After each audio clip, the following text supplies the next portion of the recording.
were many in the industry who are now with us till date.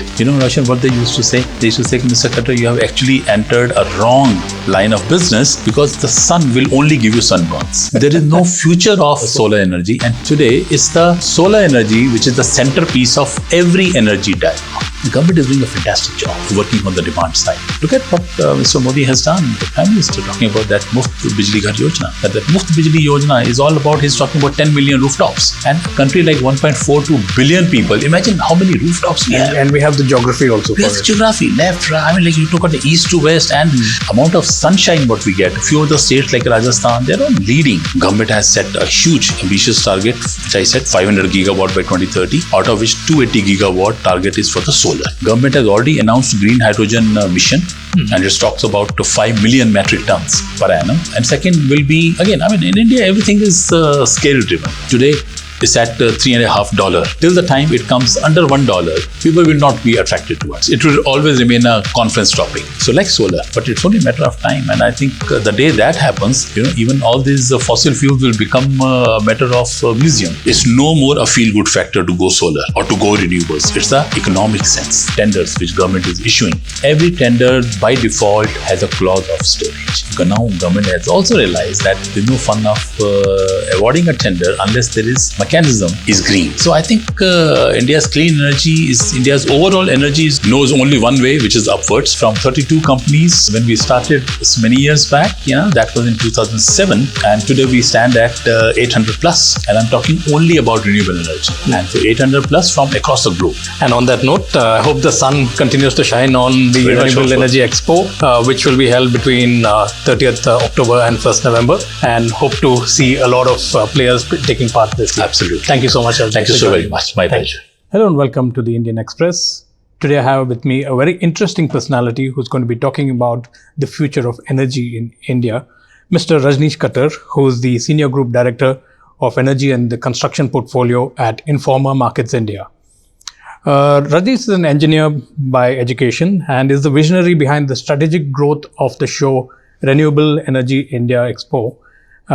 He has that unique knack of being able to sniff out new opportunities and ideate before the rest of the world. He's currently spearheading Informa's energy and construction portfolio, and he's carving out a series of successful businesses with that. Rajneesh has been extensively quoted in many publications and is the go-to person when you want some thoughts on the energy market in India. Rajneesh, great to have you on the show. Thank you very much. Pleasure. So, I just wanted to start by asking you, how has the Renewable Energy India Expo grown over the years? What's the strategic thought behind it, and how has the participation been? Well, I think the way event has progressed, I think we are keeping a good tab of the pulse of the market, right? And this is something which is keeping us ahead of the competition, as we say, ahead of the curve. And a very small baby show of 500 square meter. Today we are at 26,000 square meter net. And I think we are not only India's, we are Asia's largest event on the renewable energy sector. And so this is the pace at which we have grown. And sometimes I really wonder, this is, when we account for the COVID time. Had this COVID not happened, imagine the scale would have been, we would have been trading at somewhere around 35 to 40,000 square meter, because that was the peak pace we had picked up, Yeah. And suddenly all this happened, and then, it was a setback for the humanity. So otherwise, we would have grown even much, much beyond. So that way, and I think even in terms of international and domestic participation, today there is a saying that if you're not present at Renewable India Expo, you don't exist. Right. So I think to reach this level itself is a matter of pride, and you really feel happy about it. Yeah. And the awareness is only growing. Right? Absolutely. So over the years, what's that one big milestone that the Expo has had? I think the biggest milestone, Roshan, is the trust. What the event has garnered from the industry. Because if you see nowadays, such kind of a business is no more like a straight road, right? It's a constantly shifting maze, correct? Consumer expectations, the behaviors are discerning, becoming more and more discerning. They're evolving. Even if I call myself as an marketeer, as a smart marketeer, I can't follow a trend, because actually there is no trend which exists. I need to build a system which can flex the change. So I think this is where our understanding of the sector, understanding of the stakeholders is extremely important. And as you said about the big milestone, I said when somebody says that if you're not and these are the brand ambassadors whom we have not created. They have been auto-generated by their sheer presence at the show. When they step out, they go out, they meet their other peers, and they talk to each other. And I have overheard it a million times, saying that if you're not coming to REI, you don't exist. So this is something I'll say the biggest milestone, biggest gain. What as a head of the project, I think it has come my way. Yeah, and in terms of number of participants, how has it scaled? Well, as I said, we are from 32 companies when we started so many years back. That was in 2007. Yeah, and today we stand at 800 plus, and I'm talking only about renewable energy, and so 800 plus from across the globe.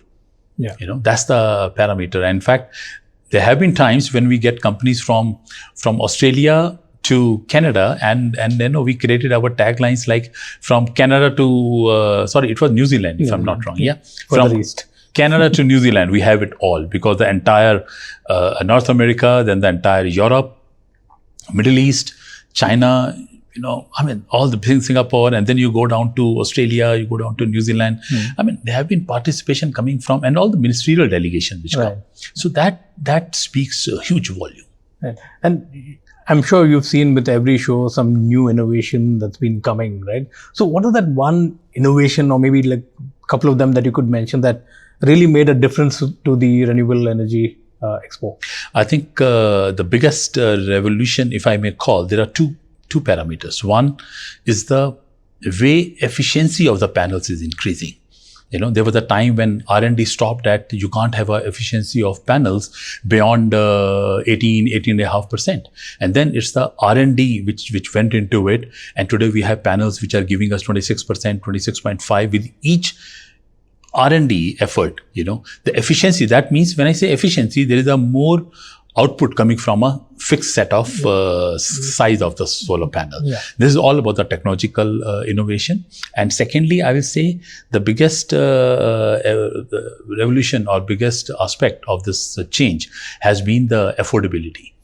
Yeah. I remember there was a time when we launched the show, there were many in the industry who are now with us till date. Roshan, what they used to say? They used to say, Mr. Khattar, you have actually entered a wrong line of business, because the sun will only give you sunburns.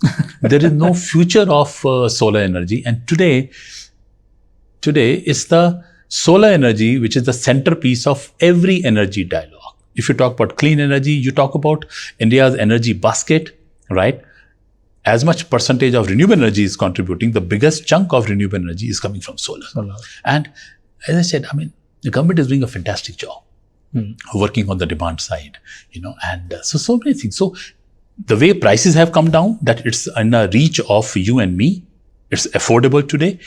Country like India, unless it's affordable, we cannot go gaga only by saying that it's good for the environment, it feels good, feel good factor. But then you need to commercialize that, right? And all that commercialization, like electric vehicles, will not happen till the time it's under our price bracket. So the moment, because of scale up, when the prices started coming down from solar energy or wind energy, it started becoming affordable. And the moment it's affordable, then, country like India, we thrive on volumes. Because India, if you go to Europe, all the small countries, right? Their populations are even lesser than our states, right? So they got technologies, but they don't have markets. So they come to India. So, and we showcase, when I travel overseas and we make presentations, I think one of the biggest USP is the consumer base. We're talking about 1.42 billion, and look at what Mr. Modi has done, the Prime Minister, talking about that Muft Bijli Ghar Yojana, right? That Muft Bijli Yojana is all about, he's talking about 10 million rooftops, right? And a country like 1.42 billion people, imagine how many rooftops we have. And we have the geography also for it. The geography, left, right, like you took out the east to west, and amount of sunshine what we get. A few of the states like Rajasthan, they're all leading, right? In Europe, you don't get sunshine for months and months together. So if the government keeps working the way they are working, I think the ambitious targets what government of India has set forth. You're talking about 500 gigawatt by 2030. We are already more than 50%. We are ahead of our commitments. So I think all this is because of the affordability of solar energy. Imagine had it been still at 20 rupees a unit or 15 rupees a unit, we would have been talking only in the classrooms. Yeah. Right? Today, when it comes to 2.5 rupees, which is cheaper than, there was a time I remember initially years, we used to talk about price parity. When I remember the thriving question in our conference program used to be, let's decode when the time will come when solar will have a grid parity, means it will have the same pricing as much with the fossil fuel, right? Thermal energy. And today, it's not only makes the feel-good factor that you're contributing to environment, it's economic sense. So there's an economic sense that currently it's only the upfront cost, but if you look at the operational costs over the period of time, it actually turns out to be cheaper. So when it's cheaper and I'm contributing to the environment, why not? So these are the two things which were we never envisaged at that point of time. There will be a time when such a high efficiency modules will be available in market, because today with the same price you get more output. So your output has gone up, right? Yes. Number two, your prices have come down so sharply, right? And India is a leader when it comes to look at our mobile phones. I think we are actually following the same trajectory. I have to ask you the China question also here, because now with the thaw coming in India-China relations, will you be in this year's expo hoping to see some Chinese participation? Yeah, I think, there cannot be a discussion or dialogue on solar sector, especially solar EVs or, without the dragon in the room, right? It's that important, because this is I think the kind of vision what China had. And I'll say that, India has been a late starter, but we are able to gallop, we are able to leapfrog. Now, coming back to your question, the dependability and reliability with our neighboring country is of the supreme trust, right? Is it, we see today Tianjin Troika, that's what the headline of Indian Expressway, and hello Trump, right? Now, what does it mean? I mean, the catch is that if this axis of RIC, Russia, India and China, if this axis is able to trust each other, right, on a longer duration of time, I think they are the clear winner. So, because China has so much of expertise, and I think after 7 years, when our Prime Minister has made a trip, so there is this thing in his mind that the market needs to be opened up, right? Both for import, because we have a huge trade deficit with China, right? Especially in last as many years. So it's time to bridge that gap, and China is a leader. If you see top 10 solar module manufacturers, top 10 solar cell manufacturers, top 10 inverter manufacturers. Out of those top 10, definitely minimum 8 to 9 will be from China, right? So India, now if all of this goes fine, India will gain access to their solar technology. India will get access to their rare earth minerals, this is again a big question mark. Correct. Where do we get the raw material? So if as much you go on the upstream side, when I say upstream, from where it starts from polysilicon. Then from silica sand to polysilicon to, it comes to ingots, from ingots to wafer to cell, and cell to module, right? So all of this, if you talk about going backwards, which is, we call it as the upstream, that's where China has a full control. Correct. And it can actually stranglehold you any given time, right? So on one hand, India is doing great things by launching this self-reliance. I think Modi ji is talking about vocal for local. He's talking about self-reliant India, Atmanirbhar Bharat. These are all good things, so that when the times are not in your favor, right, you have your own supply chain, correct? But on the other hand, as much as we want to do this, we still need dependence on our neighboring We've seen some of that play out in the recent past, right? With lithium reserves, with rare earth magnets. Absolutely. The industry was a little worried. Maybe they don't have reason to worry now going forward. So I want to hope so, fingers crossed. I mean, I think it will be a little too early to presume that everything is sorted out. And but we are hopeful. I mean, like an average Indian, we are always optimistic. We are always hoping that everything will go up. Because with this yesterday's news, that photograph which has come with Mr. Putin, Mr. Modi and Mr. Jinping, Tata Motors stock have risen 3%. Yeah. Because that rare earth magnet, what you mentioned, Roshan, it actually, they get a sole dependence on China. It's a boost to the EV industry. It's a boost to the EV sector. It's boost to the, I'll say it's boost to the market sentiments. Sentiments have suddenly, and that's reflecting on our Dalal Street. Yes. It was crashing 800 points, 600 points, We all used to, oh, Jesus, when all this will be back, And suddenly yesterday morning, we saw it's 550 plus points, There's some 1.8%, even Nifty 50 has gone up. So all these are boosters to sentiments, booster for the industry, hoping that everything remains fine. So at this year's Expo, what do you expect would be like the key highlight? What new innovation are you looking at in this? There are many, in fact. There are not many. I mean, it will be very unfair on my part to pinpoint, any one of them. But I would say that one, the USP and the highlight of this edition specifically, which is from 30th October until 1st of November at India Expo Greater Noida. And this is, by the way, our 18th edition, right? Could have been 19th had that COVID not happened, but on the trot, 18 years of legacy. And with this, we are also co-locating the battery show, which is into now 3rd edition, and we'll talk about battery separately. Yeah. And so first and foremost is that it's been 2 months, and all we are left with to the industry is a feeling of gratitude. And it's such a blissful feeling that we are completely sold out. Right. So the biggest USP of this edition, I'll come to the technology part, but in terms of scale and size, is that it's an event which is completely sold out, and so that itself is a huge achievement by the team. And in terms of activities, what we are doing, there is a investor zone what we have created. Though we started last time as a testing model, but this time we are taking it to a next level altogether. Because there's a time when we also believe that wherever we have reached, it's all courtesy and thanks to the industry who has continued to have their trust in us, right? Okay. And as I said, and as a today's marketeer, there are obligations on me not only to scale up, also to be flexible, and also to keep the trust of the industry intact. Correct. Which is not an easy job. So right? I mean, that's what I want to ask you. Like, how do you see the Expo kind of bringing together all the stakeholders? Government, policymakers on one side, startups on the other side, innovators. Absolutely. And investors. Absolutely, yeah. I mean, this is one activity which is very close to my heart, because this, I only kind of carved out this idea that where will the startups go? Because for startups, they have good ideas, but they need a mentorship. So the mentorship is the platform, what we are providing. So we are creating a startup pavilion where at least they will get an address to park themselves, right? And we'll be doing a kind of a guided tour for them on the floor.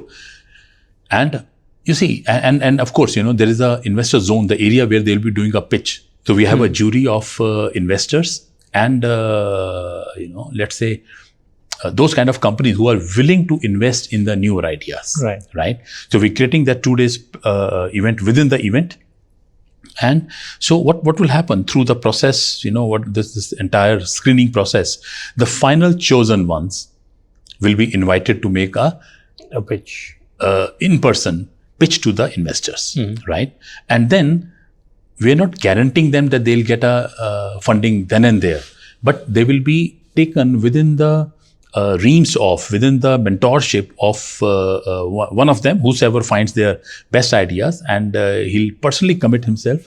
And this is why, they'll get a roadmap to change their from a laboratory stage to a commercial stage, because you need that kind of a hand-holding.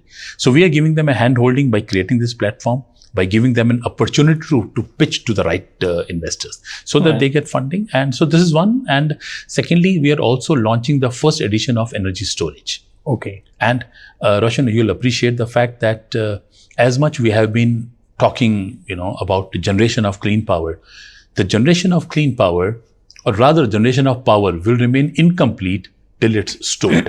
Correct. More so for renewable energy, for the very simple reason because renewable energy is a source of intermittency. Yeah. Sun doesn't shine 24/7, right? It will only shine for a specific number of hours. Wind will not blow into the entire country at a same velocity. It will only be remaining in the coastal areas, Yes. right? So how do you address these challenges? Right.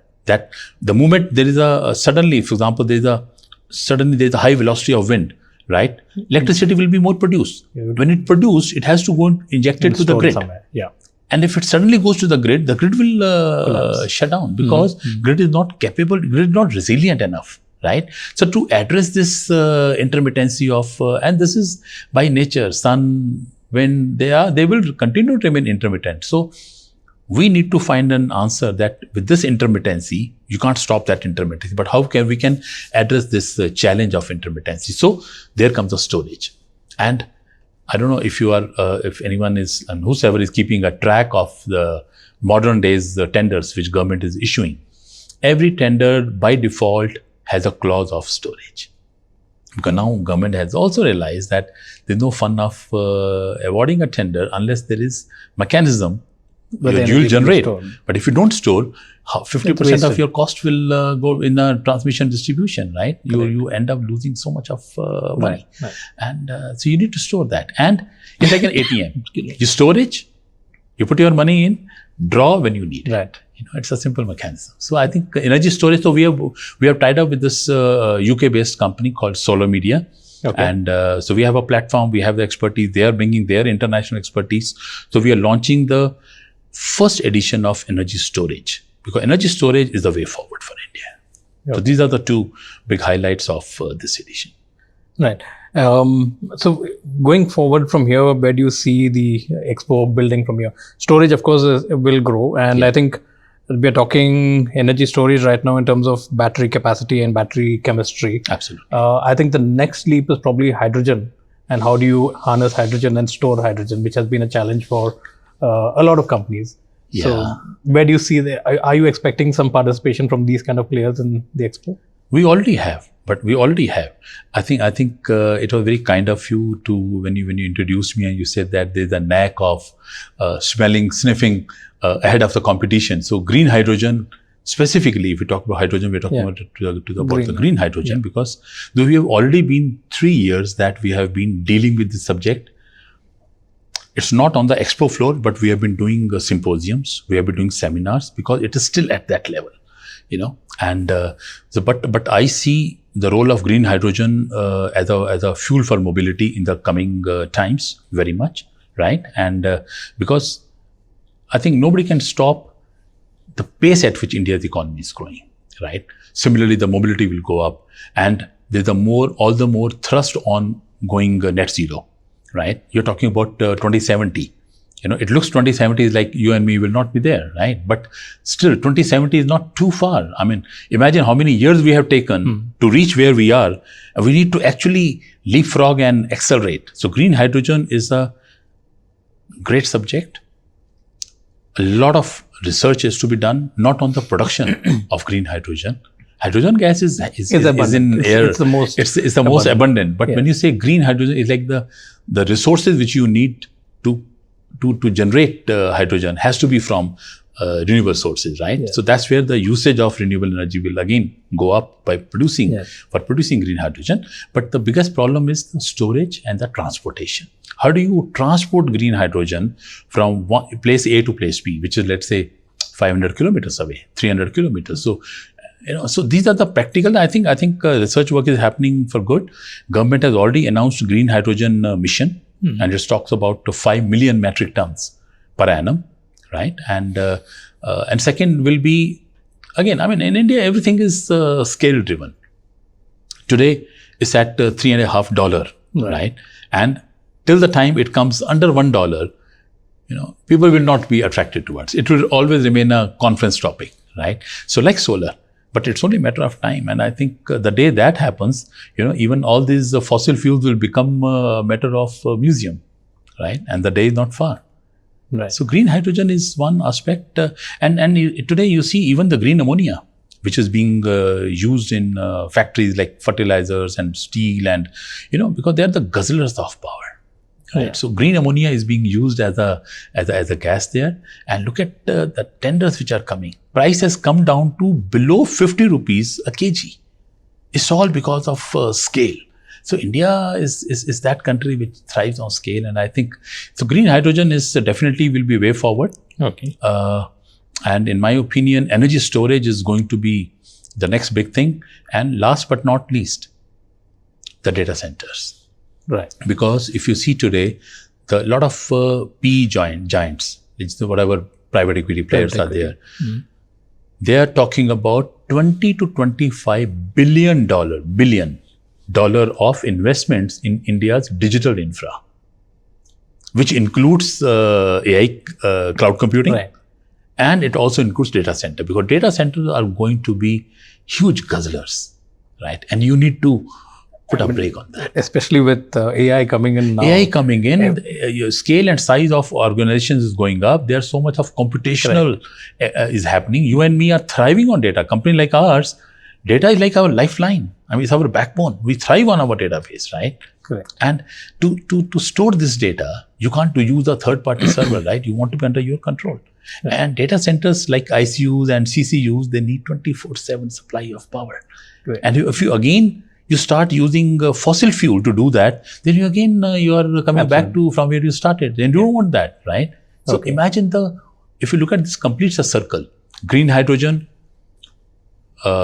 this PM Yojana of 1 million rooftops. And the moment 1 million happens, we are at 11-12 lakhs as of now out of 1 CR, right? The day it happens, who knows, Prime Minister will make another announcement. Now another 2 CR rooftops. I mean, this is all giving, this 1 million announcement is almost estimated to bring 35 gigawatt of solar power. Okay. 35 gigawatt. Imagine how many such million rooftops are to be done. I mean, this is endless. Of course, we would need all that power anyway in India. Yes. That brings me to my last question. How do you see the Expo kind of building on India's energy needs? And how do you see this as a platform to drive India's clean energy transition?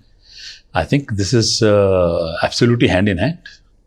The pace at which India's energy basket is growing, because we'll continue to need more and more power, right? And I said, all these are the additional areas which never existed earlier. Data centers is one of them, correct? You talk about electric vehicles, right? When you talk about more and more adoption of electric vehicles, you talk about you need charging infrastructure, right? And just imagine, Roshan, if you talk about charging infrastructure, and if it's still to charge that charging infrastructure, the power is coming from fossil fuel, you're again back to square one, which means you again need to solarize. Correct. To make charging the infrastructure entire also. chain should be green. Then you say the complete value chain is green. So I think India's clean energy India's overall energy knows only one way, which is upwards, northwards.